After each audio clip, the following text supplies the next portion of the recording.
This year, my ZZ plant has taken quite the beating. It's lost about 10 petioles in total, and this is mainly from one incident I've called the chair incident of September. Basically, one of my kids put their heavy backpack on the back of our kitchen chair. It fell over and smashed a number of stems.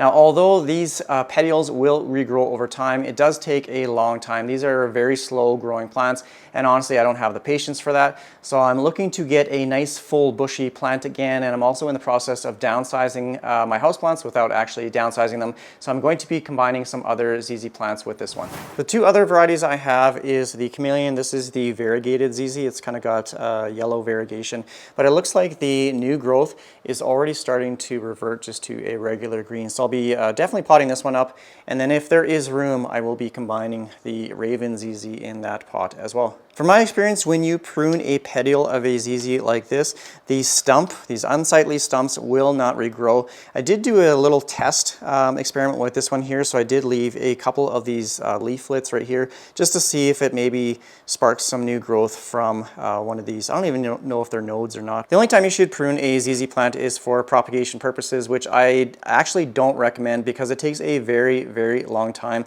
So it's not worth it to take a stem cutting. Honestly, you're probably better off just to buy another plant and combine it. Here are a couple of the, I believe these were the leaf cuttings that I took. They develop a little tuberous root system, and I potted them up in the soil here. So here's a regular ZZ, and then back here is a Raven. I think you'd be surprised to know that these are 2 years old. So there's actually one right back here as well, a very tiny one. So yeah, if you're looking to make your ZZ plant bushier, I don't recommend propagating these because it takes months, and as you can see, just to get growth like this. So yeah, the only other reason that I would suggest pruning a ZZ plant is just to prune off any yellowing or dead, dying portions of the plant. But otherwise, do not prune these. You're not going to spark new growth. These take a very long time to regenerate growth. I'm just going to quickly touch on a couple reasons why the ZZ plant gets yellow leaves. So there's a very informative website that I'm going to leave down in the description of this video. And it's actually quite surprising. It's very eye-opening to realize that you're probably caring for this plant completely wrong. So these plants actually do like a lot of water. So that's probably the first reason why your leaves are going to turn yellow, is these are notorious for being known to get root rot from overwatering. So basically what the issue is these plants like water. They don't come from a desert region or anything like that, but you probably have it in the wrong type of soil, which I'll touch on a little bit later. The other reason is for underwatering. In their natural environment or their natural habitat, it's actually normal for them to drop all their leaves during the dry season, and that is in hopes that these little leaflets will drop to the ground and regenerate new growth from the little tuberous. So basically it's propagating itself. It drops the leaves on the ground and then it starts an entirely new plant. I know the reason why these leaves are turning yellow, and it's from underwatering. You can see the stem is extremely wrinkled, so this is not good. I've definitely neglected this for a while. I did give it some water last night to hopefully perk it up a little bit, but this is definitely underwatered. We've always been told that these are low light plants and they don't like to be watered much at all, but that's actually quite the opposite.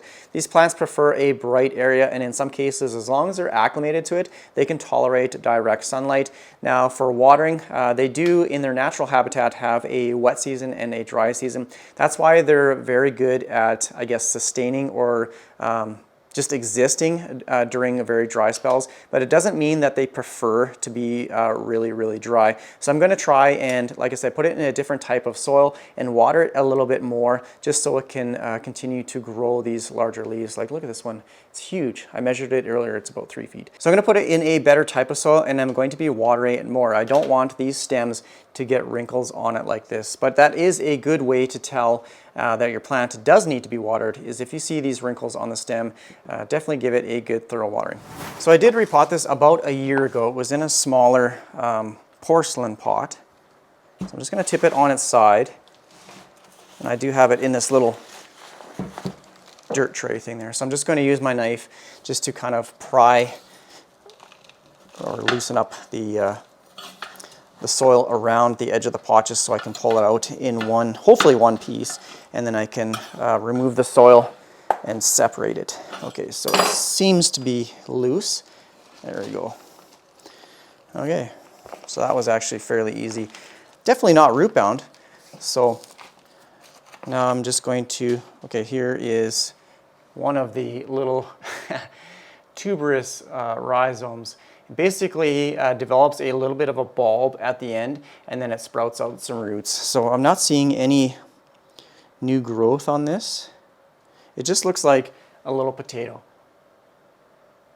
Now I'm just going to start removing this soil so I can separate these plants, and I just want to have a look at the petiole here, the one that's cut, and see if I can just break it off. Now when you buy these are most likely multiple plants in one pot, and I'm curious to see how many of those tubers are in here. So I'm just going to break apart everything here. This is one of my favorite things about this plant, is just these thick roots. Like these things, these are juicy. So I'm half done removing all of this soil. It's getting really compact at the top here. You can see this one right here just wants to wiggle loose, so it's not really attached to anything else. I just want to keep all of the roots intact, so I'm going to loosen this one up, see if I can separate it, and then I'll have a look at the potato rhizome here. So it's got some larger roots. I'm just kind of untangling, and then I'll just kind of pull them apart like this. So this one actually has, okay, so this is really cool. This is the tuberous rhizome. You can see it has a nice bulbous structure right here, and then it's sprouted off to the side here, and there's actually a new growth point right there. It looks like it's got 4 stems from this rhizome right here, and same with this. It's got 2 broken off branches. I'm just going to see if I can, just peel those off. Just break them off like that. And now I don't have those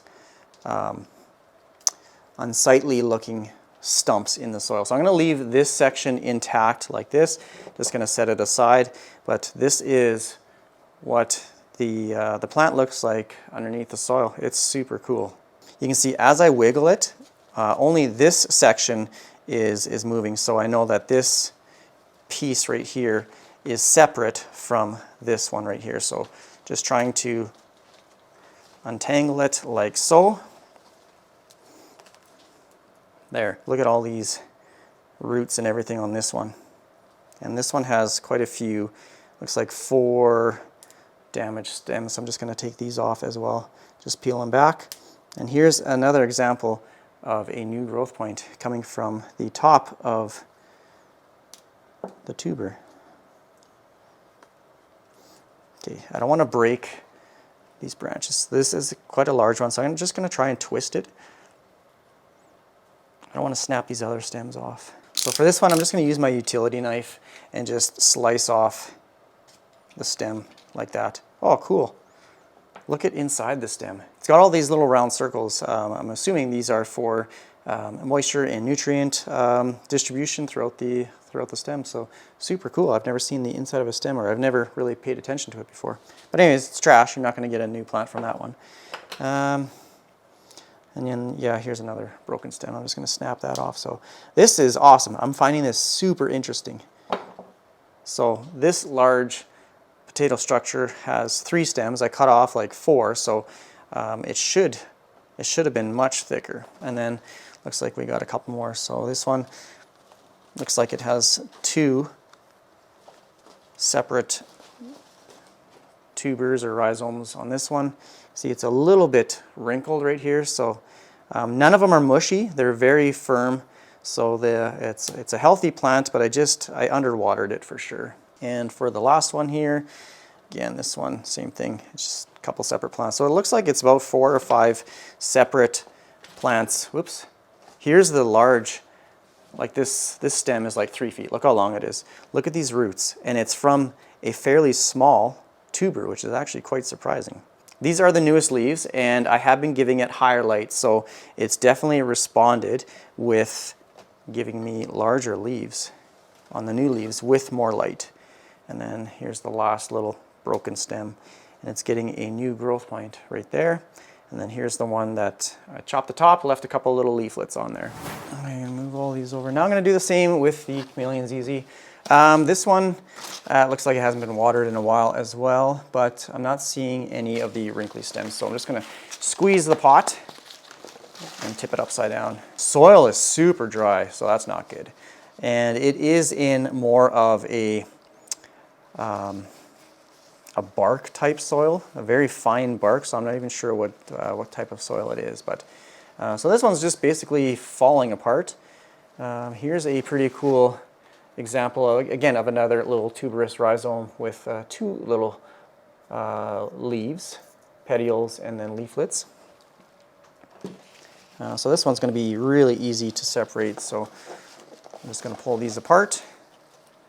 And then I'm going to strategically place them, not like the chameleon clumped in one area. I'm going to put one on one side of the pot, and just so it's spaced out a little bit, so there's a little more randomness to when they start to grow again, if it does get the variegation back. So looks like we got 5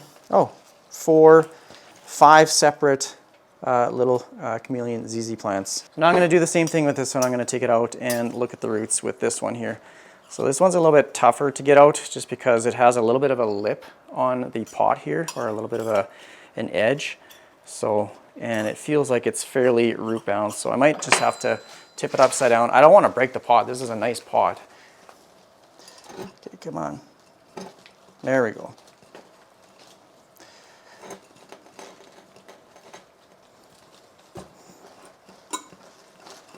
Okay.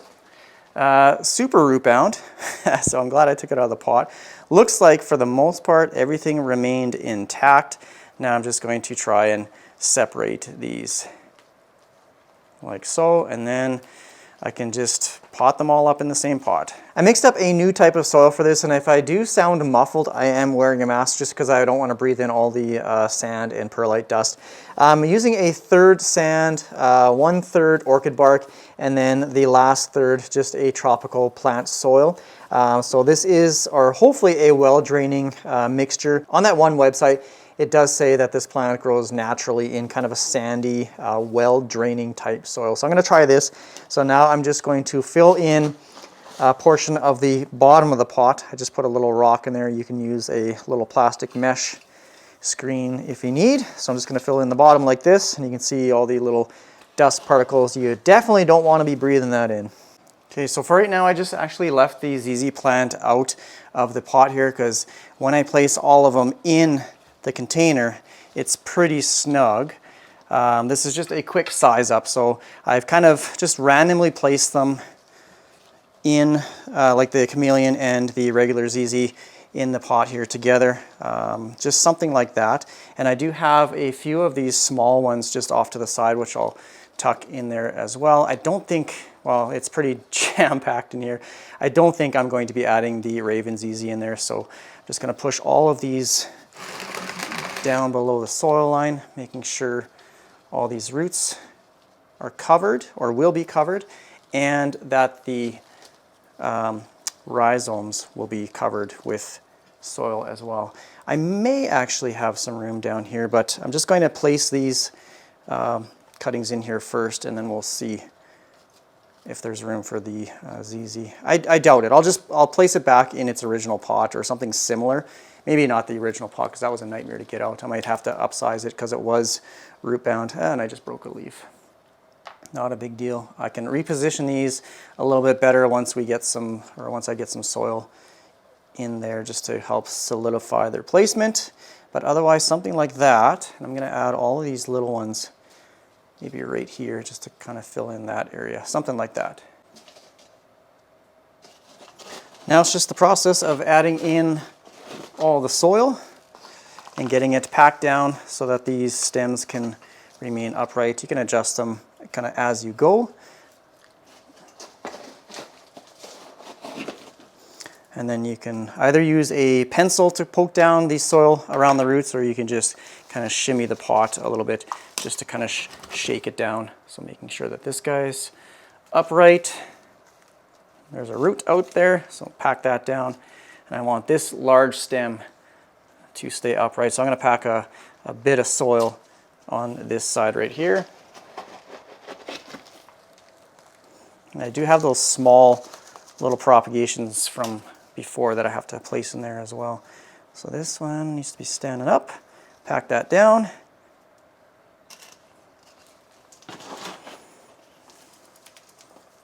And I'll put some soil in the center here too, just so it all stays upright.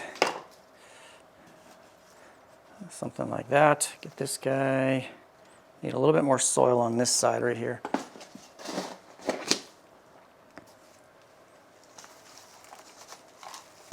I have a huge mess in my basement right now. I'm gonna probably spend like half an hour just cleaning up the mess here. So that looks pretty good. Here's a quick zoomed out picture of the entire plant. So I just brought this back over from the shower. I sprayed off all of the leaves, gave it a good thorough watering. I also did add a couple of the Raven ZZ, like the smaller tubers in there. So yeah, this is looking absolutely fantastic. I can't believe the difference between how it was originally with those kind of broken bare stems to how it looks right now. That's just a nice full pot of ZZ plants, and I'm hoping that it continues to sprout new growth, and yeah, hopefully it transitions nicely to the new type of soil as well. A couple of the leaves also fell off, so I just stuck those in the soil just to hopefully they can produce their own little tuberous rhizomes there as well. And then I put the smaller propagated ones from like 2 years ago in there. So just a nice full pot right now, and I'm going to be placing it back upstairs underneath the grow light. So this is a quick and easy way to get your ZZ plant to be fuller again. Like I said, I don't recommend propagating it because it takes a very, very long time to get it back to a stage like this. So if you have a thinning plant, or if you've had one that has had like a number of broken stems like I did, just buy another plant. It's just an easier process to get a fuller looking plant again. So here's the Raven ZZ. I put it in a little bit of a larger terracotta pot. So next time when it gets root bound and I need to repot it into the next size up, then I can easily take it out instead of having that one pot that had kind of that edging where it was really difficult to pull it out. So yeah, this one's in its new soil. You can see it's just a nice chunky sandy type soil. So I'm really interested to see how these plants do with that type of soil. But I think that's pretty much it for this video. If you have any comments or questions, please leave it down below. Yeah, always appreciate the support. Thanks for watching, everyone. Take care. Bye.